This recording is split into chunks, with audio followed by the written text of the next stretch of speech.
Assalamu alaikum wa rahmatullahi wa barakatuh. A very, very warm welcome to all of you joining me.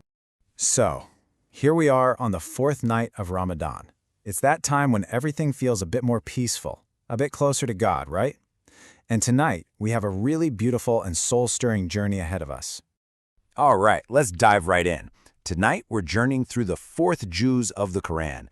We're picking up in the middle of Surah Al-Imran and going all the way to the beginning of Surah An-Nisa. And let me tell you, this section is just packed with powerful lessons. Lessons about faith, how that faith gets tested, and what it really means to build a just society. And we're starting with the absolute bedrock of faith. This is the one principle that holds everything else together, the oneness of God, or what we call Tawheed, and how it connects back to the original, pure creed of Abraham. What's so incredible about this verse is that it's not just a statement, it's a universal invitation. The Quran is literally calling out to everyone, no matter their background, saying, hey, let's find common ground on this one simple, pure idea, worshiping the one true God. So, what is Tawheed exactly? Well, at its heart, it's the belief that God is one, totally indivisible, and completely unique.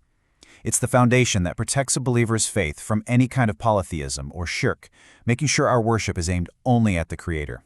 And wow, this really drives home just how important it is. The Prophet, peace be upon him, put it so powerfully. He said Tawheed isn't just some abstract idea. No, it's the key that unlocks paradise. That's the ultimate spiritual goal, isn't it?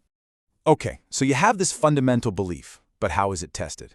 Well, now we get to the emotional heart of this juz. This is where the idea of faith meets a tough, real-world trial, the dramatic, heart-wrenching events of the Battle of Uhud. So, the battle basically unfolds in three stages. At first, it's a stunning victory for the Muslims. They're winning. But then suddenly, everything gets turned on its head. And you have to ask, why? It came down to one critical mistake. A command from the Prophet was disobeyed. That single error led to a devastating setback, a trial that truly shook the young community to its very core. And in the middle of all that loss, a really painful but natural question comes up. What about those who sacrificed their lives? Was it all for nothing? And the Quran answers this question with one of the most comforting, most profound verses you'll ever read. It just completely redefines how we understand martyrdom. It says, those who are slain in God's cause, they're not dead, not at all. Instead, they are alive, they're honored, and they are provided for by their Lord. It's a state of life, not an end. And what's fascinating is that this trial exposed two completely different ways of thinking. You had the hypocrites who were just filled with regret and blame. They kept saying, if only this, if only that, totally consumed by their fear of death. But then you have the true believer, and even in that darkest moment, their response is one of complete trust and reliance on God.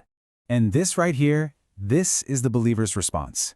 Hasbunallah wa ni'mal wakil. And this is so much more than just a phrase.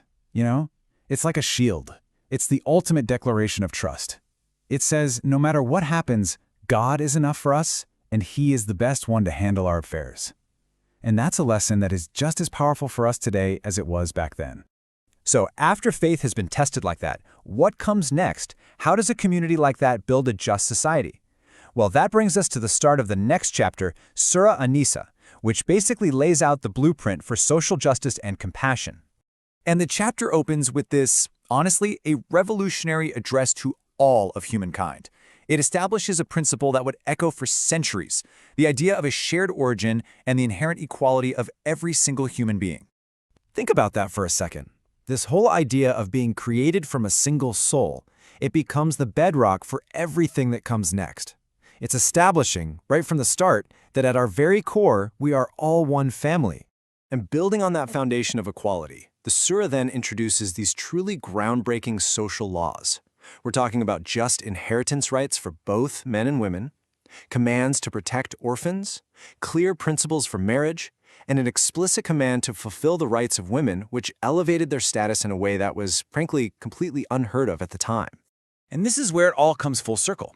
Why is all this justice so important? It's because it's a direct result of Tawheed. Think about it. A person who truly believes in and fears the one just God. How could they possibly be unjust to His creation, especially the most vulnerable among us? True faith has to translate into fairness. So, let's just quickly recap the incredible journey of this juz. It starts with that pure, solid foundation of Tawheed. Then it shows us how that faith gets tested and purified through real-world trials. It gives us a whole new way to think about sacrifice and martyrdom. And finally, it teaches us that true belief isn't just internal. It has to show up as justice and compassion in our society. So, where does that leave us tonight? We've walked through these incredible divine teachings on faith, on resilience, on justice. But the real question, the one we all have to ask ourselves, is this: how can we take these principles off the page and use them to truly transform our own lives and our communities starting today?